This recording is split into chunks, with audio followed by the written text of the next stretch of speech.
முழுதாய் தொலைந்தேன். அத்தியாயம் 11. நிகழ்ச்சி முடிந்து அந்த கல்லூரி திடல் கிட்டத்தட்ட காலியாக இருந்தது.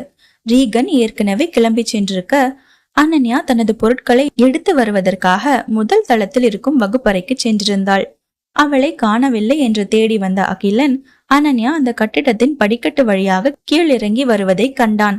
மாலையிலிருந்து ஓய்வின்றி அங்குமிங்கும் நடந்ததால் அவளுக்கு கால்வலி அதிகமாக இருந்தது.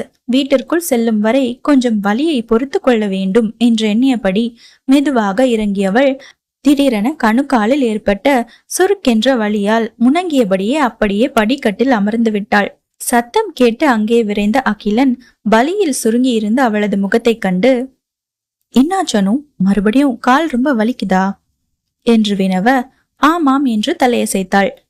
"சரி, மெதுவா எழுந்துரு, சீக்கிரமா இங்கிருந்து கிளம்பிடலாம்" என்றவன் அவளது கையை பற்றி எழுப்பிவிட்டான். அவனது கரம் பற்றி மெல்ல எழுந்து நின்றவளுக்கு அடிப்பட்ட காலை நிலத்தில் ஊன்ற முடியவில்லை. வலியை தாங்கிக் கொள்ள முடியாமல் மறுபடியும் அவள் படிக்கட்டில் அமரவும் சில நொடிகள் யோசித்தவன், "உன் பேக் என்கிட்ட கொடு" என்று சொல்லி அவளது பையை வாங்கினான்.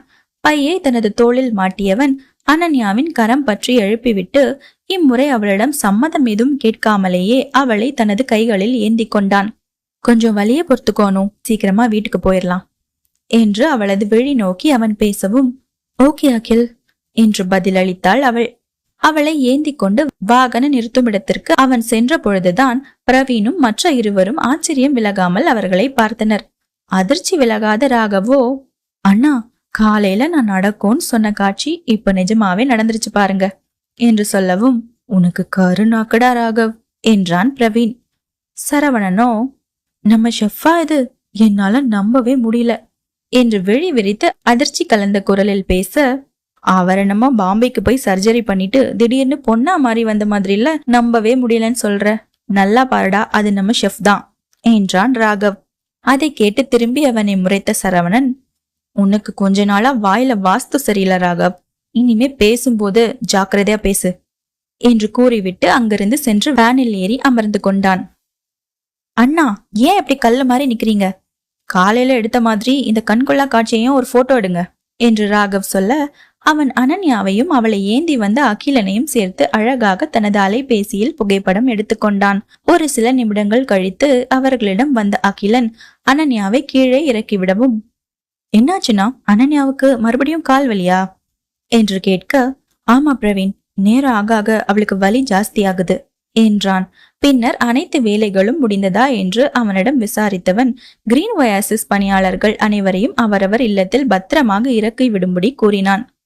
"சரிண்ணா, நான் பாத்துக்கிறேன்" என்ற பிரவீன் திடீரென ஏதோ நினைவு வந்தவனாக, "அனன்யாவும் வந்தனாவும் ஒரே ஏரியா தானே, அவங்கள நம்ம வேன்லயே கூட்டிட்டு போயிடலாம்" என்றான். "இல்ல பிரவீன், எல்லாரையும் அவங்கவுங்க வீட்டுல விட்டுட்டு கடைசியா அண்ணா நகர் போக ரொம்ப லேட் ஆகும். அதனால நானே அனன்யாவை கூட்டிட்டு போய் அவளோட வீட்டுல விடுறேன்" என்று அகிலன் சொல்ல, அவனுக்கு அது சரி என்று பட்டது. மற்றவர்கள் அனைவரும் வேனில் கிளம்பி சென்று விட, அகிலன் ஹெல்மெட்டை மாட்டிக்கொண்டு அனன்யாவின் இருசக்கர வாகனத்தில் ஏறி வண்டியை இயக்கினான். "பாத்து ஏறானு" என்றவனிடம், "ஓகே அகில்" என்றவள் சகஜமாக அவனது தோளை பற்றி ஏறி பின் இருக்கையில் அமர்ந்து கொண்டாள். அவளுடைய ஸ்பரிசம் அளித்த மகிழ்ச்சியில் தானாகவே அவனது இதழ்கள் புன்னகையில் விரிய அந்த நொடியை தன் மனதில் பொக்கிஷமாக பத்திரப்படுத்தியபடி வண்டியை கிளப்பினான். 5 நிமிடங்கள் கழித்து எங்கோ வண்டி நிற்கவும் நிமிர்ந்து பார்த்தவள் தாங்கள் ஒரு மருத்துவமனைக்கு முன்னால் நிற்பதைக் கண்டு ஏன் என்று புரியாமல் விழிக்கவும், "இறங்கானோ" என்றான் அகிலன். அவள் இறங்கியதும் வாகனத்தை ஒரு ஓரமாக நிறுத்திவிட்டு, "டாக்டரை பார்த்துட்டு வந்துடலாம் வா" என்று சொல்லி அவளை அந்த சிறிய மருத்துவமனைக்குள் அழைத்துச் சென்றான். சில நிமிடங்களின் காத்திருப்புக்கு பிறகு அனன்யாவின் காலை பரிசோதித்த மருத்துவர், "பெருசா எந்த பிரச்சனையும் இல்ல, கால தசைப்பிடிப்பு இருக்கு. நான் சில மெடிசின்ஸ் எழுதி தரேன், அதை சாப்பிட்டு 2-3 நாள் ரெஸ்ட் எடுத்தா கால் வலி சரியாயிடும்" என்றவர் மருந்து எழுதி கொடுத்து விட்டு கூடவே வலி குறைவதற்காக ஊசி போட்டுக்கொள்ள வேண்டும் என்று பரிந்துரைத்தார். ஊசி என்ற சொல்லை கேட்டதுமே அனன்யாவிற்கு மனதில் கிளி உண்டானது. சிறு வயதில் இருந்தே அவளுக்கு ஊசி என்றால் பயம்.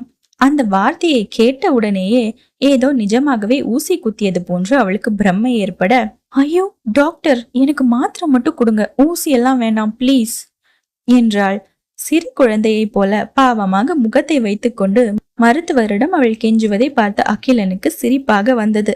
அவனை போலவே சிரித்த டாக்டரும், என்னம்மா சின்ன குழந்தை மாதிரி அடம் பிடிக்கிறீங்க, ஊசி போட்டுக்கிட்டாதான் வலி குறையும் என்று சொல்ல, ஊசி குத்தும்போது வர வலிய யார் தாங்குறது, அதுக்கு இந்த கால் வலியே தேவல என்று முணுமுணுத்தாள். அகிலனோ சிரிப்பை கட்டுப்படுத்தியபடி, பிளீஸ் அனு, அடம் பிடிக்காம ஊசி போட்டுக்கோ, நாளைக்கு ஹோட்டல்ல பார்ட்டி வேற இருக்கு, அதுக்கு நீ கண்டிப்பா வரணும்ல என்று சொல்லவும் தான் வேறு வழியின்றி ஊசி குத்துவதற்கு ஒத்துக்கொண்டாள். அகிலன் மாத்திரை வாங்கிவிட்டு திரும்பி வருவதற்குள் அவள் ஊசி போட்டுக்கொண்டு காலில் புதிதாக பேண்டேஜும் போட்டபடி வெளியே வந்தாள். மருத்துவமனை வாசல் வரைக்கும் நொண்டி நொண்டி நடந்து வருபவளின் கண்கள் லேசாக கலங்கி இருப்பதை பார்த்தவனுக்கு அவளை நினைத்து பாவமாக இருந்தது. ரொம்ப வலிச்சுதானோ என்றவனை நிமிர்ந்து பார்த்து முறைத்தவள், என்னோட வாழ்க்கையில இதுவரைக்கும் நான் ஊசி போட்டுக்கிட்டதா சரித்திரமே கிடையாது. ஆனா இன்னைக்கு அந்த ரெக்கார்டை நீங்க பிரேக் பண்ணிட்டீங்க அகில். போங்க, இனிமே நான் உங்ககிட்ட பேசவே மாட்டேன் என்றாள். மனதளவில் அவள் இன்னும் மழலையாகவே இருப்பதை கண்டவன் சிரிப்பை கட்டுப்படுத்தியபடி, உன்னை பார்த்து எனக்கு அழுறதா சிரிக்கிறதான்னு கூட தெரியலனோ, இன்னும் நீ குழந்தையாவே இருக்கியே என்றான். அதற்கு அவள் எந்த பதிலும் கூறாமல் பேச மாட்டேன் என்பது போல தனது ஆள்காட்டி விரலை உதட்டின் மேல் வைத்துக்கொண்டு அமைதியாக நின்றாள். அதை கண்டதும், ஓஹோ, மேடம் என் மேல கோவமா இருக்காங்களா என்று நினைத்தவன், 2 minutes அனு, நான் போய் வண்டி எடுத்துட்டு வந்துடுறேன் என்று விட்டு அங்கிருந்து சென்றான். பார்க்கிங்கிற்கு நடந்து சென்றவனை இமைக்காமல் பார்த்தவள், கடவுளே, நான் நினைச்ச மாதிரி எல்லாம் சரியா நடக்கணும் என்று சொல்லி பெருமூச்சு விட்டாள். அடுத்த 20 நிமிடங்களில் அனன்யாவின் வீட்டிற்கு முன்பு வண்டியை நிறுத்தியவனிடம், வீட்டுக்கு வாங்க அகில் என்று அழைத்தாள் அனன்யா. இல்ல அனு, ஏற்கனவே ரொம்ப லேட் ஆயிடுச்சு என்று அவன் பதில் சொன்ன வேளையில், அனுமா என்றபடி வெளியே வந்தார் சுரேந்தர். வந்தவர் தன் மகளுடன் சேர்ந்து நின்று அகிலனை பார்த்து புரியாமல் புருவம் சுருக்கவும், அப்பா, இவர்தான் என்னோட ஃப்ரெண்ட் அகிலன், நீங்க கூட பாக்கணும்னு சொல்லிட்டு இருந்தீங்களே என்றாள். அவரோ முகம் மலர புன்னகைத்தபடி, உங்களை பத்தி என் ஒய்ஃபும் பொண்ணும் நிறைய சொல்லிருக்காங்க, உள்ள வாங்க அகிலன் என்றார். அவர் அழைத்த பின்னர் மறுப்பது நாகரிகமாக இருக்காது என்று நினைத்தவன் சரி என்று தலையசைத்து விட்டு அனன்யாவிடம், பார்த்து வானு என்று சொல்லவும் தான் தன் மகளின் காலில் இருந்த கட்டை கவனித்தார் சுரேந்தர். ஐயோ அனுமா, என்னாச்சுடா, காலையும் பேண்டேஜ் போட்டிருக்கு என்று பதறி போய் வினவியவரிடம், பயப்படாதீங்கப்பா, பெருசா ஒன்னும் இல்ல என்றவள் காலையில் தனக்கு அடிபட்ட விபரத்தை சுருக்கமாக கூறினாள். சரி சரி, வாங்க உள்ள போலாம் என்றபடி தன் மகளை கை தாங்கலாக உள்ளே அழைத்து சென்றார். வீட்டிற்குள் சென்றதும் அனன்யா காலை நொண்டியபடி நடந்து வருவதைக் கண்டு பதட்டமடைந்த ஆனந்தி, எங்க என்னாச்சு என்று வினவ அகிலன் அவரிடம் நடந்ததை கூறினான். இதுக்குதான் அந்த பாழா போன ஹீல் செருப்ப போடாதுன்னு தலைப்பாட அடிச்சுக்கிட்டேன். எங்க என் பேச்ச கேட்டாதானே நீயும் உங்க அப்பாவும் நான் சொல்றதை கேட்க கூடாதுன்னு முடிவு செஞ்சு வச்சிருக்கீங்க என்று சொல்லி புலம்பவும், ஆனந்தி, கொஞ்ச நேரம் அமைதியா இருக்கியா, நம்ம பொண்ணு ஏற்கனவே களைப்பா வந்திருக்கா, போ, முதல்ல போய் அவளுக்கு சூடா பாலும் அப்படியே அகிலனுக்கு காஃபியும் போட்டு எடுத்துட்டு வா என்றார். ஆமாமா, நான் வாயை திறக்கவே கூடாதே என்று முணுமுணுத்தவர் அகிலனிடம், பேசிட்டு இருங்க தம்பி, நான் போய் உங்களுக்கு காஃபி எடுத்துட்டு வரேன் என்று இன்முகமாக இயம்பி விட்டு சமையல் அறைக்கு சென்றார். சோஃபாவில் அமர்ந்திருந்த அனன்யாவிற்கு அலைச்சலும் கால்வலியும் சேர்ந்து சோர்வை ஏற்படுத்த அது அவளது முகத்தில் நன்றாகவே பிரதிபலித்தது. வாடி போன அவளது முகத்தை பார்த்து அகிலனுக்கு பாவமாக இருக்கவும், நீ போய் ரெஸ்ட் எடானோ, நான் அங்கிள் கூட பேசிட்டு கிளம்புறேன் என்றான். அப்பொழுது மகளின் முகத்தை கவனித்த சுரேந்தருக்கும் அவன் சொன்னது சரி என தோன்ற, அவர் சொல்றதும் சரிதாமா, போ, ரூமுக்கு போய் ரெஸ்ட் எடு என்றார். சரி என்று தலையசைத்தபடி எழுந்தவள், குட் நைட் அகில் என்று சொல்லி புன்னகைத்து விட்டு தனது அறைக்குள் சென்றாள். அவள் சென்றதும், ரொம்ப நன்றி அகிலன், ஏற்கனவே எங்களுக்கு நீங்க நிறைய உதவி செஞ்சிருக்கீங்க, அதோட சேர்த்து இன்னைக்கு என் பொண்ணுக்கும் நீங்க செஞ்ச உதவி ரொம்ப பெருசு என்று சொல்ல, ஐயோ அங்கிள், ஏன் நன்றின்னு பெரிய பெரிய வார்த்தைலாம் சொல்றீங்க, அனு என்னோட க்ளோஸ் ஃப்ரெண்ட், அவளுக்கு ஒரு கஷ்டம்னா நான் உதவி செய்ய மாட்டேனா என்றான். அவன் சொன்னதற்கு ஆமோதிப்பாக தலையசைத்து சிரித்தவர் அதன் பின்பு அவனது குடும்பம், வேலை என்று சில விஷயங்கள் குறித்து உரையாடினார். ஆனந்தி கொடுத்த காஃபியை அருந்தி முடித்துவிட்டு, ஓகே அங்கிள், டைம் ஆச்சு, நான் கிளம்புறேன் என்றவனிடம், உங்களை மீட் பண்ணதுல ரொம்ப சந்தோஷம் அகிலன், நான் அனு கிட்ட சொல்றேன், ஒரு நாள் நீங்க கண்டிப்பா நம்ம வீட்டுக்கு லஞ்ச் சாப்பிட வரணும் என்றார் சுரேந்தர். ஆனந்தியோ, ஆமா தம்பி, கண்டிப்பா ஒரு நாள் வாங்க. கூடவே பிரவீன் அப்புறம் ராகவ் தம்பியையும் உங்க கூட கூட்டிட்டு வாங்க என்று சொல்ல, ஓகே ஆண்டி என்று பதிலளித்தவன் அவர்களிடம் விடைபெற்று தனது இல்லத்திற்கு திரும்பிச் சென்றான். மறுநாள் மாலையில் கிரீன் ஒயாசிஸ் ஹோட்டலில் அனைவருக்கும் பார்ட்டி ஏற்பாடு செய்யப்பட்டிருந்தது. ஹாப்பி ஈவென்ட்ஸ் நிறுவனத்தில் பணிபுரிவோர் மற்றும் கிரீன் ஒயாசிஸின் பணியாளர்கள் மாலையானதும் பார்ட்டி நடைபெறும் பெரிய கூடத்தில் குழுமத் தொடங்கினர். அன்று ஹோட்டலுக்கு விடுமுறை தினம் என்பதால் அனைவரும் பொறுமையாக தயாராகி பார்ட்டிக்கு வந்தனர். சரவணனுடன் வந்த ராகவ், பார்ட்டினதும் நான் கூட எங்கேயாவது பீச் ஹவுஸ் ரிசார்ட்னு ஏற்பாடு பண்ணுவாங்கன்னு பார்த்தா கிறகம், திரும்ப திரும்ப ஒரே இடத்துல சுத்த வேண்டியிருக்கு என்றான். அவனை கீழிருந்து மேலாக ஏற இறங்க பார்த்த சரவணன், உனக்கெல்லாம் நம்ம ஹோட்டல்ல பார்ட்டி தரதே அதிகம், இந்த லட்சணத்துல சாருக்கு பீச் ஹவுஸும் ரிசார்ட்டும் கேக்குதோ என்றான். அவனது பதிலை கேட்டதும் வாயை கப்சிப் என மூடிக்கொண்டவன், இல்ல மச்சி, சும்மா ஏதோ ஒரு நப்பாசையிலதான் அப்படி சொல்லிட்டேன் என்று அசடு வழிந்து தலையை சொரிந்தபடி பதில் கூற, எனக்கு என்னமோ வாயால நீ யார்கிட்டயும் நல்லா வாங்கிக்கிட்ட போறேன்னு தோணுது என்று விட்டு அங்கிருந்து சென்றான் சரவணன். அவனும், ஒருவேளை இவன் சொல்லிட்டு போற மாதிரி எங்கேயாவது வலுவா வாங்கிக்கிட்டுவோமோ? சரி பாத்துக்குவோம், இதுக்கெல்லாம் அசந்தா இந்த உலகத்துல வாழ முடியுமா என்று நினைத்தான் ராகவ். வந்தனாவும் திவ்யாவும் ஒன்றாக ஒரு டாக்ஸியில் வந்து இறங்கிய பொழுது பிரவீனும் தனது 2 வீலரில் அங்கு வந்திறங்கினான். அவனை கண்டதும் வந்தனாவிற்கு வெட்கம் வந்துவிட தனது காதோரம் பரந்த கூந்தலை காதிற்கு பின்னால் ஒதுக்கி தலை கவிழ்ந்து கொண்டாள். ஓரக்கண்ணால் அவளை பார்த்தவன், என்ன இவ புதுசா வெக்கமெல்லாம் படுறா? டேய் பிரவீன், இவ ஏதாவது சொல்லி திவ்யா கிட்ட உன்னை மாட்டி விடுறதுக்குள்ள பேசாம இங்கிருந்து எஸ்கேப் ஆயிரு என்று நினைத்தபடி திவ்யாவை பார்த்து சம்பிரதாயமாக ஒரு புன்னகை சிந்திவிட்டு அங்கிருந்து சென்று விட்டான். அவன் தன்னை கண்டு கொள்ளாமல் செல்வதை பார்த்த வந்தனாவிற்கு உள்ளே ஏமாற்றமாக இருக்க அவளது முகவாட்டத்தை கண்ட திவ்யா, கூல் டவுன் வந்தனா, அதான் தைரியமா அல்லவா பிரவீன் சார் கிட்ட சொல்லிட்டல்ல, உன்னை புரிஞ்சுக்க அவருக்கும் டைம் தேவைப்படும், அது வரைக்கும் கொஞ்சம் பொறுமையா இரு என்று சொல்லவும் சரி என்று தலையசைத்தாள். இருவரும் சேர்ந்து ஹோட்டலுக்கு ஒன்றாக டாக்ஸியில் வந்த பொழுது தான் முன்தினம் பிரவீனிடம் தனது காதலை சொன்னதை பற்றி அவளிடம் கூறியிருந்தாள் வந்தனா. அதனால் அவளது மனநிலையை திவ்யாவால் நன்றாக உணர்ந்து கொள்ள முடிந்தது. பார்ட்டி ஹாலுக்கு சென்ற பிரவீன் அங்கு நின்ற அகிலனை கண்டு புன்னகைத்தபடியே அவன் அருகில் சென்றான். வெள்ளை நிற டி-ஷர்ட் அணிந்து அடர் நீல வண்ண ஜீன்ஸ் அணிந்திருந்தவன் டி-ஷர்ட்டுக்கு மேலே பழுப்பு நிற கோட் அணிந்திருந்தான். தலைக்கு ஹேர் ஜெல் போட்டு கேசத்தை படிய வாரியிருந்தவனை கண்டு சிரித்தபடி விசில் அடித்த பிரவீன், வாவ் அண்ணா, என்ன இன்னைக்கு ரொம்ப ஸ்மார்ட்டா கிளம்பி வந்திருக்கீங்க, முகத்துல வேற வழக்கத்துக்கு அதிகமான சந்தோஷம் தெரியுதே, என்ன விசேஷம் என்று கேட்டான். அவனை பார்த்து சிரித்தபடி ஆமாம் என்று தலையசைத்தவன், எஸ் பிரவீன், விசேஷம்தான், இன்னைக்கு என்னோட லவ்வ அனு கிட்ட சொல்ல போறேன் என்றான். அவன் சொன்ன செய்தியை கேட்டவனுக்கு மிகவும் மகிழ்ச்சியாக இருக்க, கண்டிப்பா அனன்யா உங்க காதல புரிஞ்சுப்பாங்கண்ணா, உங்க முயற்சி வெற்றி பெற என்னோட வாழ்த்துக்கள் என்றான். தேங்க்ஸ் பிரவீன் என்றவனின் கைகளில் இருந்த வண்ண மலர் பொக்கேவை பார்த்ததும், இதுவும் அனன்யாவுக்காக தானா என்று பிரவீன் கேட்க ஆமாம் என்று தலையசைத்தான் அகிலன். வரே வா, போற போக்கு பார்த்தா இந்த ரோமியோ மஜ்னு அப்புறம் டைட்டானிக் ஜாக் எல்லாரையும் காதல்ல மிஞ்சிருவீங்க போலவே என்ற பிரவீனை பார்த்து முறைத்தவன், முதல்ல போய் உன் வாய கழுவுடா, அவங்க லவ் ஸ்டோரி எல்லாம் சோகத்துல முடிஞ்ச கதை, நீ வாழ்த்து சொன்னது போதோ, முதல்ல இடத்த காலி பண்ணு, யானோ வர நேரமாச்சு என்றான்.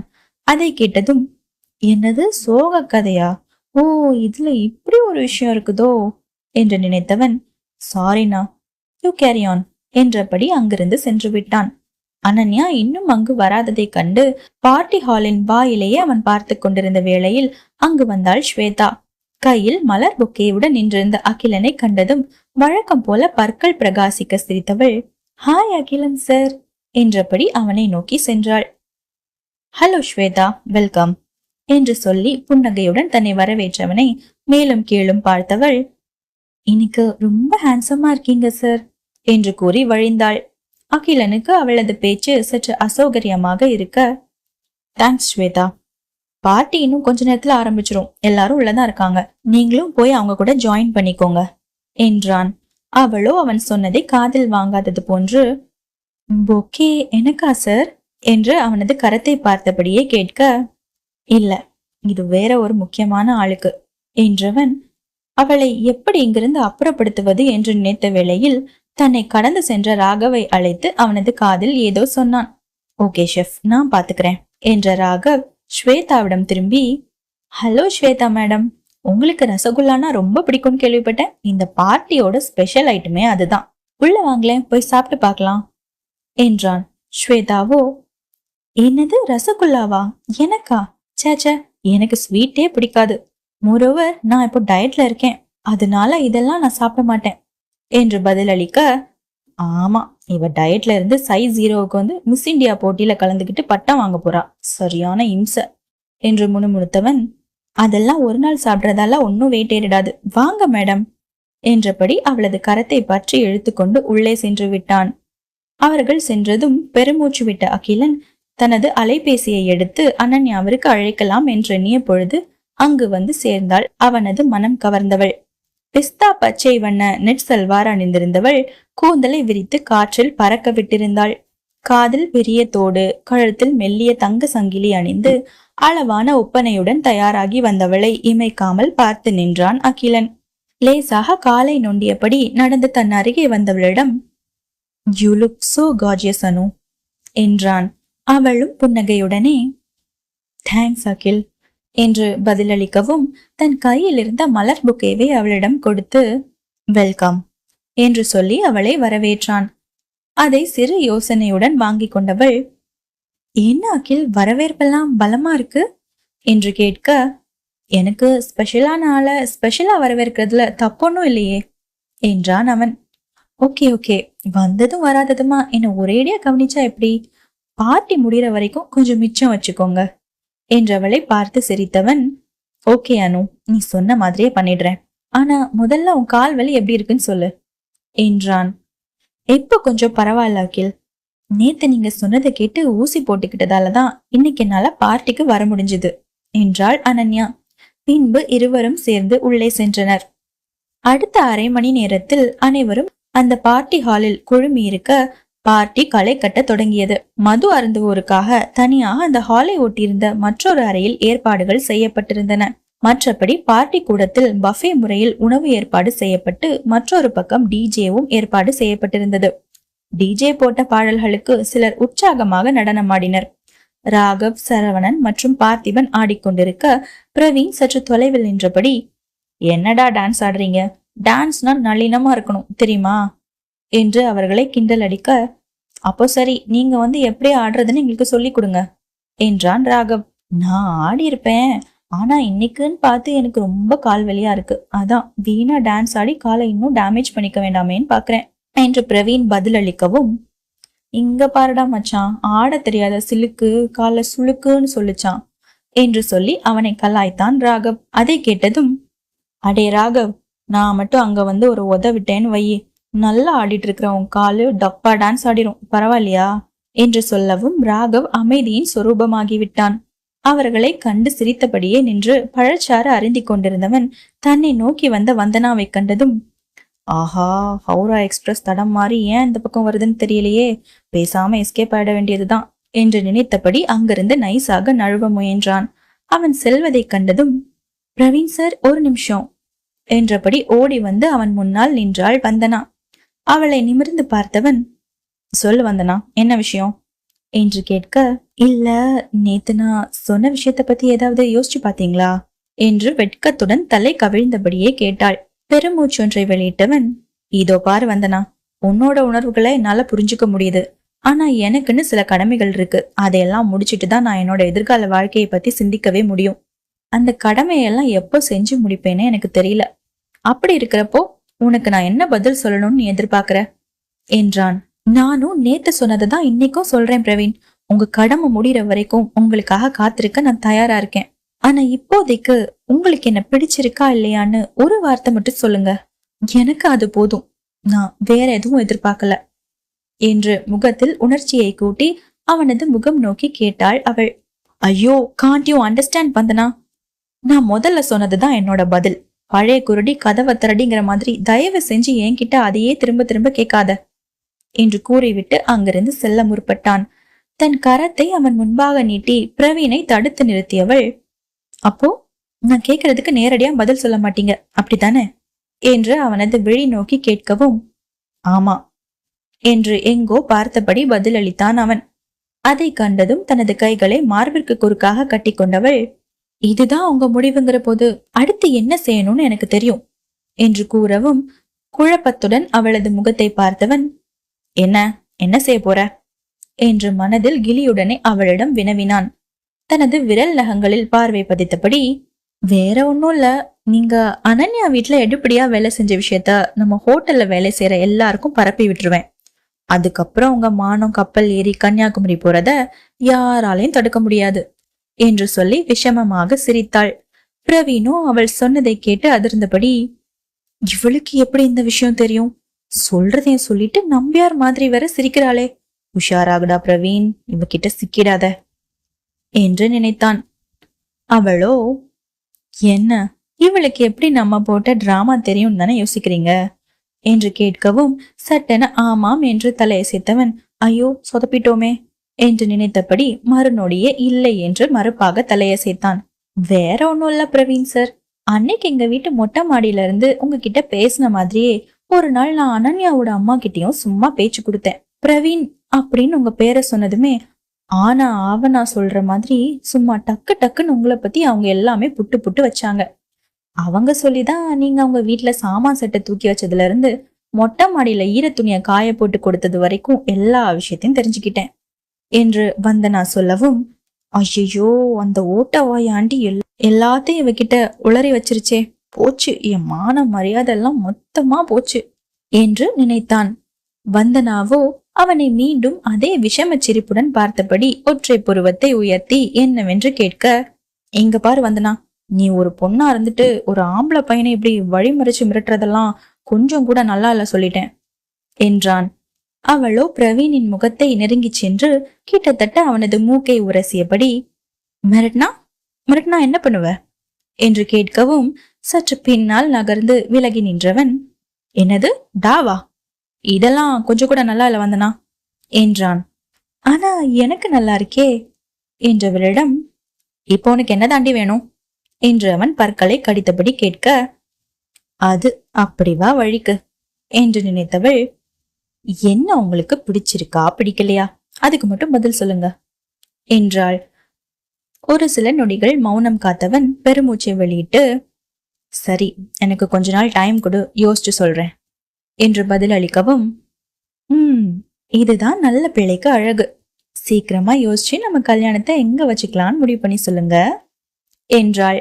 அதை கேட்டு அதிர்ந்தவன், ஹலோ, நான் இன்னும் உன்னை பிடிச்சிருக்குன்னு சொல்லவே இல்லை, அதுக்குள்ள நீ கல்யாணம் கச்சேரினெல்லாம் வீணா கற்பனையை வளர்த்துக்காத என்று சொல்லவும், அதெல்லாம் எனக்கு நிறைய நம்பிக்கை இருக்கு, நீங்க கண்டிப்பா பாசிட்டிவா தான் பதில் சொல்வீங்கன்னு எனக்கு தெரியும் என்றவள், வரட்டுமா என்று விட்டு சிரித்தபடியே அங்கிருந்து சென்று விட்டாள். அவள் செல்லும் வரைக்கும் வந்தனாவையே பார்த்து நின்றவன், எம்மா என்ன பொண்ணுடா இவ என்று நினைத்து தலையை உலுக்கிக் கொண்டான். நேரம் அதன் போக்கில் கடந்து செல்ல உணவருந்தி முடித்ததும் அனன்யாவிடம் சென்ற அகிலன், உன்கிட்ட கொஞ்சம் தனியா பேசணும் அனு, ஸ்விம்மிங் பூல் பக்கம் போலாமா என்று கேட்டான். அவளும் குழப்பத்துடன் சரி என்று தலையசைக்க அவளுடன் சேர்ந்து மின் தூக்கி நோக்கி சென்றான். அவன் பிரவீனை கடந்து சென்ற பொழுது இருவரையும் பார்த்தவன் அகிலனுக்கு மட்டுமே கேட்கும் குரலில், ஆல் தி பெஸ்ட் அண்ணா என்று கூறி சென்றான். லிப்டில் ஏறி நீச்சல் குளம் அருகே வந்ததும், என்ன விஷயம் அகில் என்று வினவினாள் அனன்யா. இரவு நேரத்தில் அந்த நீச்சல் குளத்தில் இருந்து ஒளிர்ந்த நீல வண்ண வெளிச்சம் அவளது முகத்தில் பரவி அனன்யாவை அவனது கண்களுக்கு இன்னும் பேரழகியாக காட்டியது. அதை உள்ளுக்குள் ரசித்தவனோ, எப்படி ஆரம்பிக்கிறது என்று நினைத்தபடி சற்று தயங்கினான். அது அது அனு என்றவனிடம், சொல்லுங்க அகில் என்று அவள் கூற, உனக்கு கால் வலிக்க போகுது, இப்படி வந்து உட்காரு என்றபடி அங்கிருந்த சாய்வு இருக்கை ஒன்றில் அவளை அமரச் சொன்னான். அனன்யாவும் அதில் அமர அவளுக்கு எதிர்ப்புறமாக இருந்த சாய்வு இருக்கையில் அமர்ந்தவன் ஒன்றும் பேசாமல் சற்று நேரம் மௌனமாக இருந்தான். முதல் முறையாக அவளிடம் தன் மனதில் இருப்பதை வெளிப்படுத்த போவது அவனுக்கு மிகுந்த பதட்டத்தை அளித்தது. பொதுவாக வேலையிலும் சரி, தனது தனிப்பட்ட வாழ்விலும் சரி, தான் நினைத்த காரியத்தை உடனுக்குடன் முடித்து விடுவதுதான் அகிலனின் பழக்கம். ஆனால் மற்ற விஷயங்களைப் போல் அல்லாமல் இந்த காதல் மட்டும் அவனது உணர்வுகளை ஒரு நிலையில் இருக்க விடாமல் பாடாய் படுத்தியது. என்னதான் அனன்யாவிடம் தன் காதலை வெளிப்படுத்த அவன் எண்ணி இருந்தாலும் அவளது அழகிய வதனம் நோக்கி அதை பற்றி பேசும் தைரியம் மட்டும் அவனுக்கு இன்னும் வராமல் போக்கு காட்டியது. தன் இதயம் வேகமாக துடிக்கும் ஓசை கூட அவனது செவிகளை எட்டும் அளவிற்கு பதட்டமாக இருந்தான். சட்டென உடல் வெப்பம் அதிகரித்து அந்த குளுமையான இரவு வேளையில் கூட வியர்த்து வழிந்தது அவனுக்கு. சுருங்கச் சொன்னால் வைரமுத்து கூறியதைப் போல வயிற்றுக்கும் தொண்டைக்கும் உருவமில்லா உருண்டை ஒன்று உருளும் உணர்வை அன்று முழுமையாக உணர்ந்து கொண்டான் அகிலன். அவனது மௌனம் அனன்யாவிற்கு புதிதாக இருக்கவும் அவனது முகம் நோக்கி அகில் என்று அழைத்தாள். அவளது அழைப்பில் சுயம் தெளிந்து நிமிர்ந்து பார்த்தவனிடம், என்னமோ பேசணும்னு சொல்லி கூட்டிட்டு வந்துட்டு இப்ப ஏன் மௌனமா இருக்கீங்க என்று கேட்டாள்.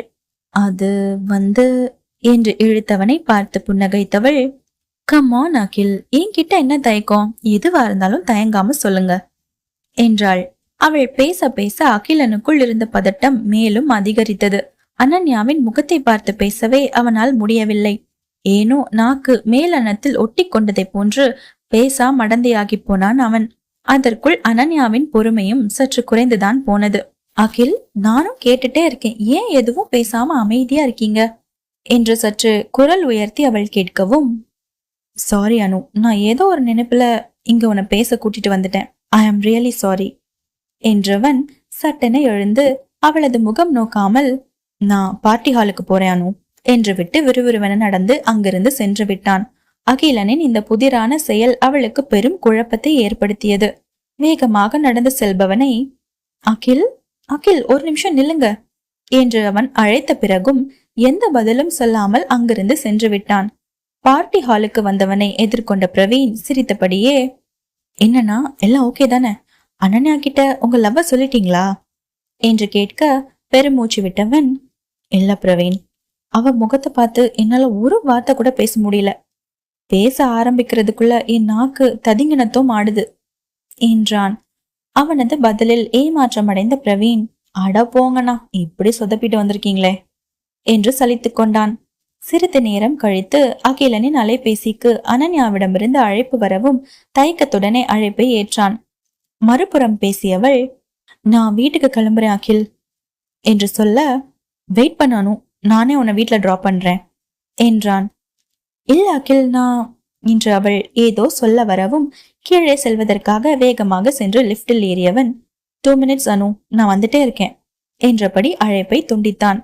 ஹோட்டலின் கீழ்த்தளத்தை அடைந்து வாயிலுக்கு சென்றவன் அங்கு நின்றிருந்தவளை கண்டதும், ஒரு நிமிஷம் அனு, நான் போய் கார் எடுத்துட்டு வந்துடுறேன் என்று சொல்லவும் ஒரு உயர் ரக பென்ஸ் கார் அவர்களுக்கு அருகே வந்து நின்றது. யார் என்று அகிலன் புரியாமல் காருக்குள் கூர்ந்து நோக்கிய வேளையில் அந்த காரில் இருந்து ஒரு அழகான வாலிபன் இறங்கி வந்தான். தான் அணிந்திருந்த கண்ணாடியை கழற்றியவன் அனன்யாவை பார்த்து புன்னகைத்தபடியே, ஹாய் அனன்யா என்று கூறி அவர்களின் அருகே வந்தான். அந்த புதியவனையே அகிலன் இமைக்காமல் பார்த்து நிற்கவும் அனன்யா அவனிடம், அகில், மீட் மை ஃபியான்சே ஆர்யா என்று அறிமுகப்படுத்த தன் காதுகளையே நம்ப முடியாமல் இடிந்து போய் நின்றான் அவன்.